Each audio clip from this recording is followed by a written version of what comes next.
এই মুহূর্তে বাংলাদেশের রাজনৈতিক বন্দীদের সবচেয়ে বড় আতঙ্কের নাম হলো শোন অ্যারেস্ট। তাদের মধ্যে যদি কেউ অনেকগুলো আদালতের ধাপ পেরিয়ে সবগুলো মামলায় জামিন পায়ও, শেষমেশ দেখা গেল যে কারাগারের গেট থেকে বেরোনোর ঠিক সেই আগের মুহূর্তেই তাকে অন্য একটি মিথ্যে মামলায় শোন অ্যারেস্ট দেখানো হচ্ছে। আর কারাগারে যে বন্দীরা রয়েছে, বিশেষ করে এই রাজবন্দীরা, তাদের চিকিৎসার নামে কি যে হ জ ব র ল অবস্থা চলছে, আজকে সেই বিষয়টি নিয়েই কথা বলবো। শেষ পর্যন্ত সাথে থাকবেন। যে কথা বলছিলাম, যে প্রায় 2 বছর হতে চলল অসংখ্য রাজনৈতিক নেতা কর্মী, বিশেষ করে আওয়ামী লীগের নেতা কর্মীরা কারাগারে বন্দী রয়েছেন। এদের প্রায় সবার বিরুদ্ধেই মিথ্যে মামলা দেওয়া হয়েছে, এবং এই মামলাগুলো যে মিথ্যে সেটি বোঝা যায় যে এই প্রায় 2 বছর সময়েও কারো বিরুদ্ধে কিন্তু কোনো মামলার কোনো প্রসিডিংস ঠিকমতো শেষ হচ্ছে না, কোনো সুনির্দিষ্ট অভিযোগ নেই, এবং ঢালাও হারে এক একজনের বিরুদ্ধে 100, 150, 200 করে মার্ডার কেস দেওয়া হয়েছে। কিন্তু এই যে কারাগারে আছে, মানে সবাই আবার একই লেভেলের নেতা নন। শুধুমাত্র যে রাজনৈতিক নেতাকর্মী তাই নন, বিশ্ববিদ্যালয়ের শিক্ষক, সাংবাদিক, সাংস্কৃতিক কর্মী, মানবাধিকার কর্মী গণহারে গ্রেপ্তার করা হয়েছে, এবং আওয়ামী লীগের প্রায় 2 থেকে 3 লাখ লোক বিভিন্ন পর্যায়ে গ্রেপ্তার হয়েছে। তাদের কেউ কেউ জামিন পেয়েছে। এখনো প্রায় 60-70 হাজার বিভিন্ন কারাগারে বন্দী বলে আমরা জানছি। তো যারা, যেটা বলছিলাম, যে যারা আদালতের বিভিন্ন ধাপ পেরিয়ে সব মামলায় জামিন পাচ্ছেন, তাদের শোন অ্যারেস্ট দেখানো হচ্ছে। এবং জেল থেকে বেরিয়েছে এমন কয়েকজনের সাথে আমি কথা বলে দেখেছি, তারা বলেছে যে ভাই, যখন এই জামিন নিয়ে বেরোতে চাই, এই শোন অ্যারেস্ট আতঙ্কেই কিন্তু আমরা ভুগি।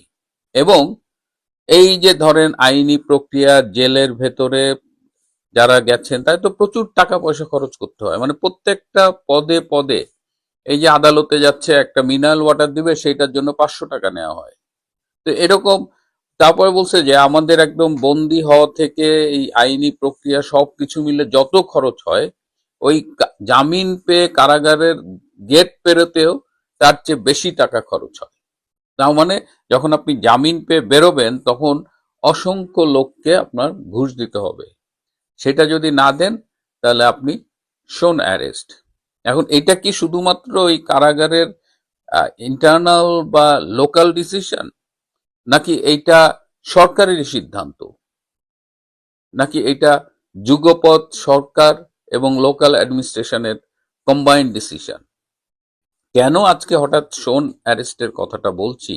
কারণ গতকাল 16ই জুন মঙ্গলবার মাননীয় প্রধানমন্ত্রী তারেক রহমান, তিনি আহ, বাংলাদেশ চীন মৈত্রী সম্মেলন কেন্দ্রে বিএনপির বিটের সাংবাদিকদের সাথে মত বিনিময় করেছেন, একটা মিটিং করেছেন, এবং সেই মিটিংয়ে তিনি একটা ভাইটাল কথা বলেছেন। আপনারা জানেন যে 2007 সালে 1/11-এ তিনি গ্রেপ্তার হয়েছিলেন, এবং তখন তার উপরে শারীরিক নির্যাতন করা হয়েছিল।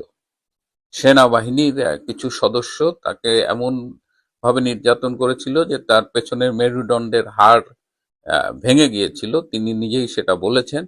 এবং তারপরে যেটা হলো যে তার সেই চিকিৎসাটা ঠিকমতো হয় নাই, এবং তিনি আজ গতকাল যেটা বললেন সেটা হলো যে এখন আমি চাইলেই তো প্রতিশোধ নিতে পারি, কারা এটা করেছে, কারা আমাকে নির্যাতন করেছে, কিন্তু প্রতিশোধ নিলে তো আমার হাড় জোড়া লাগবে না বা ব্যথা কমবে না।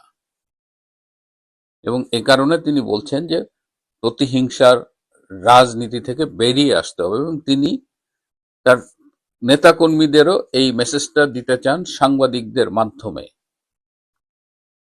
Fair enough. তো এখন কথা হলো যে বাংলাদেশে বর্তমানে কারাগারে কি চলছে। বাংলাদেশে শোন অ্যারেস্ট আতঙ্কের বাইরেও যারা কারাবন্দী রয়েছে, তাদের চিকিৎসার নামে কি চলছে আমি খোঁজ নিয়ে জেনেছি। এখন যেটা হয় যে অনেক জেলে যারা আছেন তাদের আত্মীয় স্বজন আমার সাথে যোগাযোগ করেন, যাদের বিভিন্ন ক্রনিক ডিজিজ আছে, বিশেষ করে যাদের ডায়াবেটিস আছে, এবং অনেক বয়স্ক বন্দী রয়েছেন, তাদের ডায়াবেটিস স্বভাবতই একটু কমপ্লিকেটেড, তারা কেউ ঠিকমতো ডায়াবেটিসের চিকিৎসা পাচ্ছেন না। সাংবাদিক মোজাম্মেল বাবু, তিনি প্রোস্টেট ক্যান্সারের জন্য অপারেশন করে এসেছিলেন। প্রোস্টেট ক্যান্সারের পর একটি দীর্ঘ চিকিৎসা প্রক্রিয়া থাকে, কেমোথেরাপি থাকে, আরো অনেক ধাপ থাকে, সেই চিকিৎসা তিনি ঠিকমতো পাননি। সাংবাদিক শ্যামল দত্ত, তিনি স্লিপ অ্যাপনিয়া সহ নানান জটিল রোগে ভুগছেন, ঠিকমতো চিকিৎসা পাচ্ছেন না।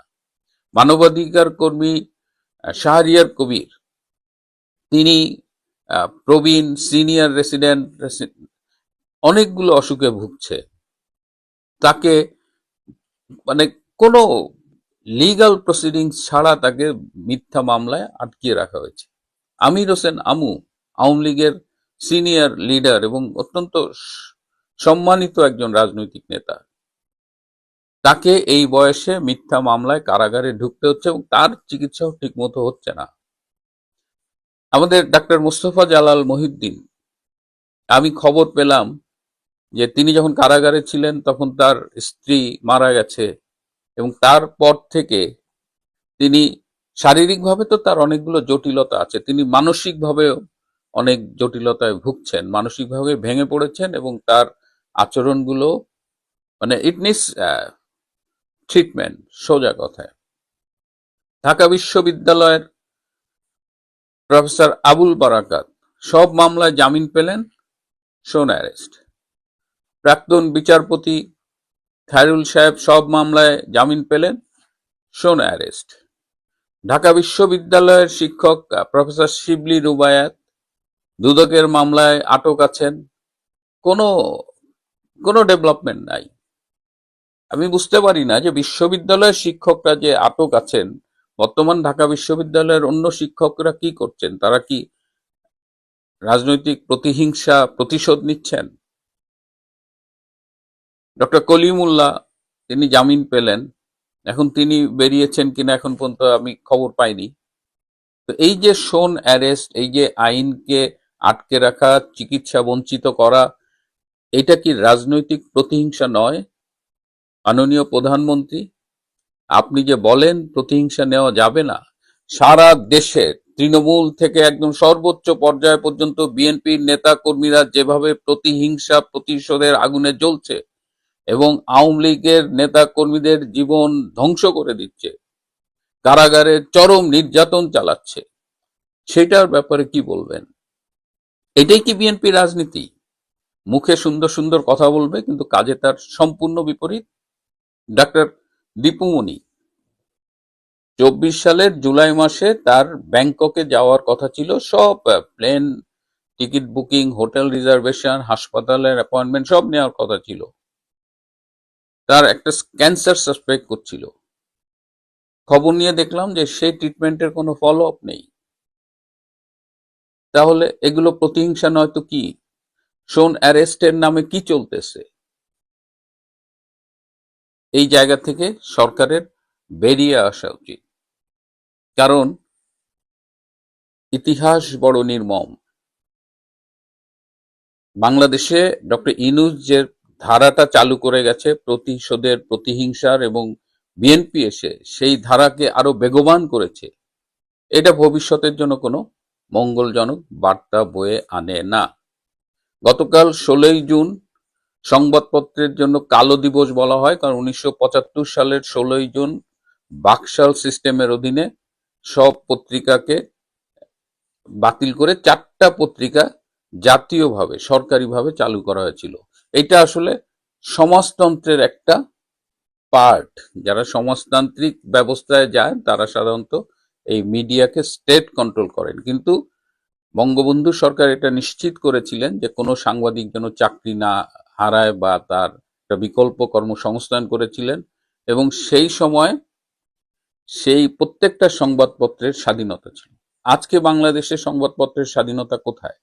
ডক্টর ইউনূস এসে সব গণমাধ্যমের দখল নিয়েছিল, মালিকদের হটিয়ে দিয়ে প্রত্যেকটা গণমাধ্যম আপনি খোঁজ নেন, 90% সব গণমাধ্যম দখল করা হয়েছে।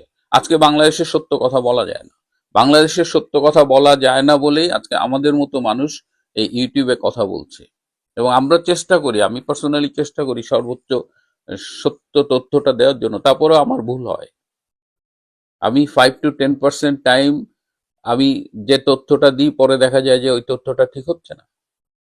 তাহলে আপনি 16ই জুন সংবাদপত্রের জন্য কালো দিবস বলেন, কিন্তু এখন আমরা কোন রং ব্যবহার করব গণমাধ্যমের স্বাধীনতা বোঝাতে?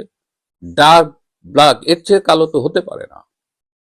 প্রিয় বন্ধুরা, আজ এ পর্যন্তই। ভালো থাকবেন, সুস্থ থাকবেন, তার চেয়েও জরুরি হলো নিরাপদে থাকবেন। সবাইকে অনেক ধন্যবাদ।